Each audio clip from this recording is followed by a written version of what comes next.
My girlfriend's childhood best friend heard about my severe arrhythmia and decided to spike my water with a high-caffeine energy drink. The moment I drank it, my heart exploded into a frantic, hammering rhythm. A cold, sharp pain clenched around my ribs. I fumbled for the single packet of emergency powder I carried, tearing it open, only to find the hot water from the kettle had been replaced with black coffee. After one desperate gulp, my vision went gray. A chilling numbness spread through my limbs, and I collapsed, unable to move. Leo threw his head back and laughed until tears streamed down his face. "You've gotta hand it to you. For an actor, that's convincing," he said, wiping his eyes. "I've been a doctor for a long time. Never seen anyone get this worked up over a Red Bull." I crawled toward my girlfriend, Chloe, the taste of blood in my mouth from clenching my jaw. "Chloe, call 911. I'm not kidding. I'm not okay." She waved a dismissive hand. "Oh, stop. You're taking this too far. It's not funny anymore. Nobody dies from an energy drink." She gestured toward Leo. "He's a doctor. What could possibly happen with him right here?" I stopped begging her and sent a single, pre-written emergency text. "What the hell are you doing? It was a joke. Are you really going to leak this to the press?" Chloe snatched my phone. When she couldn't unlock it, she threw it against the wall, shattering the screen. By then, my chest was a vice. Black spots danced in my vision. I was on my knees, clutching my heart, pleading with her like a dog. "I didn't call anyone, Chloe. I really have arrhythmia. Please, call an ambulance." For a flicker of a second, I saw something shift in her expression, a crease of concern between her brows. But before she could act, Leo pulled her away. He sat back down at the table, legs crossed, and started tapping a wine glass with his fork, a sharp, rhythmic clink, clink, clink. "Ethan, you're being a real buzzkill," he said, his voice oozing with foul, sincerity. "Chloe came here tonight to celebrate my promotion. Are you so jealous you have to ruin it for everyone?" He let out a short, cynical laugh. "Some big shot actor you are. All that talent for faking drama, and you use it for this pathetic crap." Every breath was a struggle. It felt like a cinder block was sitting on my sternum. They were inseparable, Chloe and Leo. The kind of childhood best friends that stories are written about. Whenever Chloe and I had a date night, Leo would just show up. I'd complained so many times, but she always treated it as perfectly normal. "Leo is family, Ethan. Don't be so insecure." Leo would always chime in, wrapping an arm around her shoulders. "She's like my sister. I'm just looking out for her, making sure you're good enough." He said sister, but when we'd walk through the city, they'd be the ones holding hands, leaving me trailing behind them like a third wheel. Chloe had this thing about germs, a full-blown phobia. She insisted we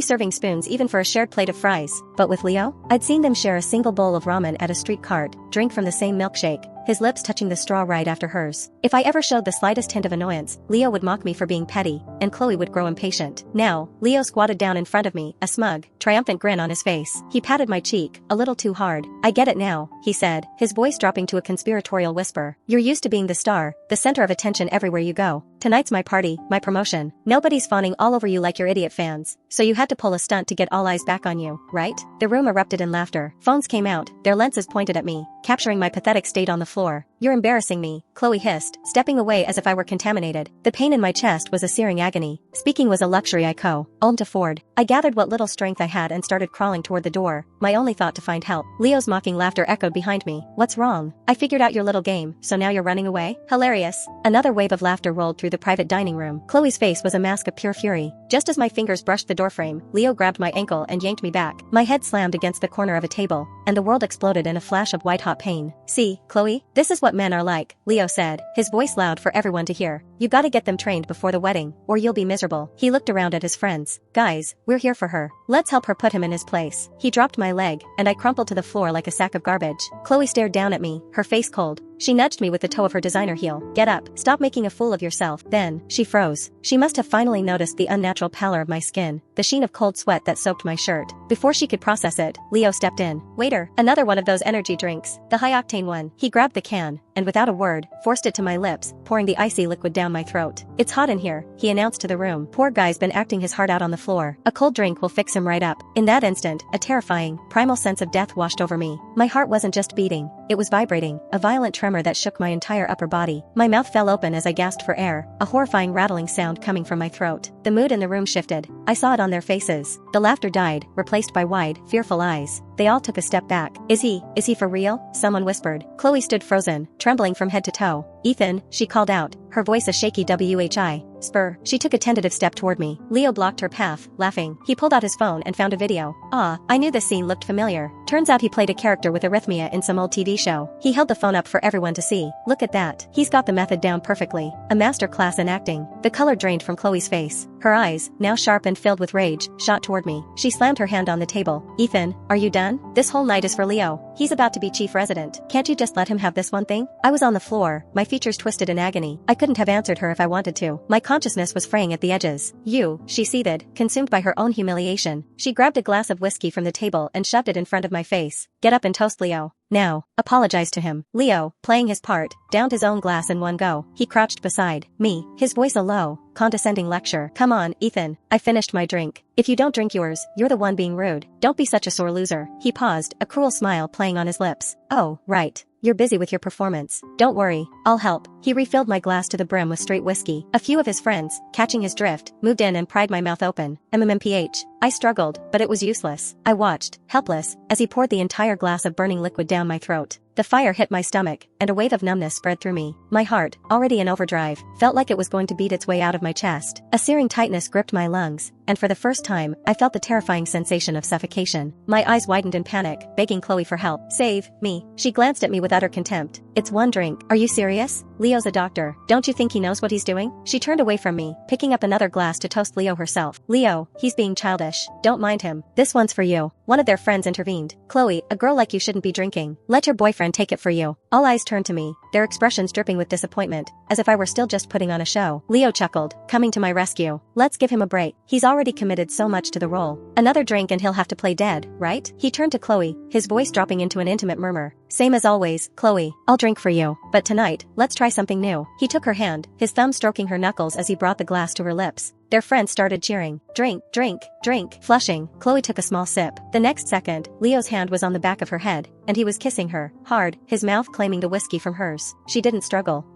He melted into him, her eyes closing in surrender. When they finally broke apart, a thin, glistening thread of saliva connected their lips. Something inside me turned to ash. Through the fog of my fading consciousness, I saw the torn foil packet of my medication near Leo's foot. There was still some powder inside. A desperate, primal urge to survive took over, and I started dragging myself toward it. Just as my fingers were about to touch the packet, his shoe came down, grinding it into the floor. Well, you were on death's door a second ago, he shouted, making sure everyone could hear. But the moment you see me and Chloe together, you're suddenly cured. Your jealousy is stronger than your heart condition, huh? Ethan, you are such a disappointment, Chloe said, not even bothering to look at me as she turned her back. Leo seized his chance. He grabbed a handful of my hair, pulling my head back. His smile was pure poison. That arrhythmia must feel like hell right now. He spurred, his voice a venomous hiss meant only for me. Don't worry, it's about to get a whole lot worse. His eyes turned vicious. He grabbed a wine glass from the table and smashed it against the edge, leaving a jagged, glittering shard in his hand. He lunged, aiming the sharp point at my neck. A jolt of pure terror shot through me. This wasn't a joke anymore. This was murder. I grabbed his wrist with everything I had, twisting and dodging as the glass point sliced through the air next to my face. The commotion finally caught Chloe's attention. Just as she and the others started to turn, Leo changed his tactic. He grabbed an empty wine bottle and brought it crashing down on my head, along with the broken glass in his other hand. Sharp edges tore through the skin on my face, carving a path through flesh and muscle. Ah! I screamed, a raw, animal sound as pain exploded across my face and radiated through my entire body. Ethan, you're insane, Leo yelled, putting on a show for the OT, hers. When faking a seizure didn't work on Chloe, you decided to smash a bottle on your own head? As I feared, Chloe bought it completely. She pushed through the crowd, and when she saw my blood-streaked face, her eyes widened in shock. Ethan, I'll take you to the hospital. She fumbled for her car keys on the table, her face a mask of grim determination. Leo intercepted her, quick as a snake. He hit the bloody shard of glass behind his back and pointed to the intact wine bottle on the floor. Chloe, look, the bottle isn't even broken. That blood on his face is just stage blood. Every actor has a bottle of that hyper-realistic stuff. Chloe's gaze flickered from my face to the unbroken bottle on the floor. The flicker of concern in her eyes vanished, replaced by an arctic coldness. Any trace of worry she'd felt was gone. Don't worry, Leo said with a malicious grin. I know how to clean him up. He dragged me into the restaurant's back kitchen and threw me into a large, endless steel basin filled with what looked like industrial-grade grain alcohol for infusions. The clear liquid washed over the open wounds on my face, and the pain was so intense it stole my breath. It was like being flayed alive with 1,000 tiny knives. The harsh fumes filled my lungs, and a new wave of dizziness and nausea crashed over me, making my heart pound even more erratically. I thrashed wildly in the basin, convinced I was about to die. Heh, you were on your last breath a minute ago, Leo's chilling voice echoed from above me. Look at you now, plenty of fight left in you. Before I could react, he shoved my head under the surface of the alcohol. Let's get you sobered up, he snarled, so you don't come out and ruin Chloe's night again. Through the blurry, stinging liquid, I thought I saw Chloe turn away in disgust, as if the mere sight of me was offensive to her. My heart felt like it was going to explode. The terror was absolute. I clawed at the sides of the basin,